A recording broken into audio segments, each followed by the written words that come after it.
గతేడాది గుజరాత్లో జరిగిన వైబ్రెంట్ గుజరాత్ సమ్మిట్లో ప్రపంచంలోని అతిపెద్ద క్లీన్ ఎనర్జీ ప్రాజెక్టును ఏర్పాటు చేయనున్నట్టు వ్యాపారవేత్త గౌతమ్ అదానీ ప్రకటించారు.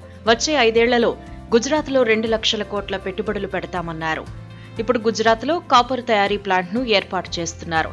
ఇది ప్రపంచంలోనే అతిపెద్ద సింగిల్ లొకేషన్ కాపర్ తయారీ ప్లాంట్ అవుతుందని నివేదికలు చెబుతున్నాయి. సమాచారం ప్రకారం గుజరాత్లోని కచ్ జిల్లాలోని ఓడరేవు నగరమైన ముంద్రాలో ఏర్పాటు చేయనున్న రాగి తయారీ యూనిట్ కోసం $1.2 బిలియన్ పెట్టుబడిని అంచనా వేస్తున్నారు. అదానీ గ్రూప్ గుజరాత్లోని కచ్ ఎడారిలో 725 చదరపు కిలోమీటర్ల విస్తీర్ణంలో గ్రీన్ ఎనర్జీ పార్క్ను నిర్మిస్తోంది. ఇది ప్రపంచంలోని అతిపెద్ద గ్రీన్ ఎనర్జీ పార్క్ అవుతుంది.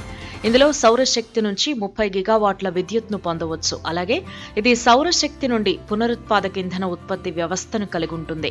గౌతమ్ అదానీ సంస్థలు solar modules, wind turbines, hydrogen ఎలక్ట్రోలైజర్ల తయారీకి 3 గిగా ఫ్యాక్టరీలను నిర్మించనున్నారు. వీటిలో భాగంగానే ప్రపంచంలోని అతిపెద్ద రాగి ఉత్పత్తి యూనిట్ కూడా రానుంది. ఎలక్ట్రిక్ వాహనాలు, electric charging infrastructure, PV cell, బ్యాటరీలు మొదలైన వాటికి రాగి అవసరం. ఈ కారణంగా చైనా వంటి కొన్ని దేశాలు రాగి ఉత్పత్తిపై ఆసక్తి చూపుతున్నాయి. ముంద్రాలో ఏర్పాటు చేయనున్న గ్రీన్ ఫీల్డ్ కాపర్ రిఫైనరీ ప్రాజెక్టులో అదానీ గ్రూప్కు చెందిన కచ్ కాపర్ లిమిటెడ్ ఏడాదికి 10 లక్షల టన్నుల రాగిని ఉత్పత్తి చేయాలని లక్ష్యంగా పెట్టుకుంది. దీన్ని ప్రపంచంలోనే అతిపెద్ద రాగి కరిగించే కాంప్లెక్స్ గా 2030 నాటికి మార్చాలి అని. ఇది సాధ్యమైతే భారతదేశం రాగిని దిగుమతి చేసుకోవడం తగ్గిస్తుంది. దీనివల్ల రాగి తయారీలో చైనాతో భారత్ పోటీ పడనుంది. క్లీన్ ఎనర్జీని ఉత్పత్తి చేసే పని భారతదేశానికి సులభతరమవుతుందని భావిస్తున్నారు.